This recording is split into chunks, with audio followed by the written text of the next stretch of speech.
அனைவருக்கும் வணக்கம். இந்த அம்மன் வந்து மகா காளி அம்மன்ங்க. இது எங்கே இருக்குன்னா சிங்கப்பூரில் லிட்டில் இந்தியா என்ற இடத்துல இந்த காளியம்மன் கோயில் அமைஞ்சிருக்குங்க. சிங்கப்பூரில் சைனா டவுன் என்னும் வட்டத்தில் சவுத்ரி பிரிட்ஜ் ரோட்டில் அமைஞ்சிருக்குங்க. இக்கோயில் வந்து 1973 முதல் ஜூலை 6 அன்று முதல் தேசிய சின்னமாக சிங்கப்பூர் அரசால் அங்கீகரிக்கப்பட்டுள்ளதுங்க.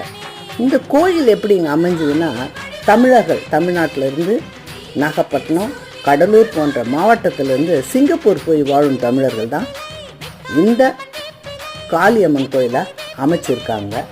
இந்த காளியம்மன் கோயில் வந்து 1827ஆம் ஆண்டு அமைக்கப்பட்டதுங்க.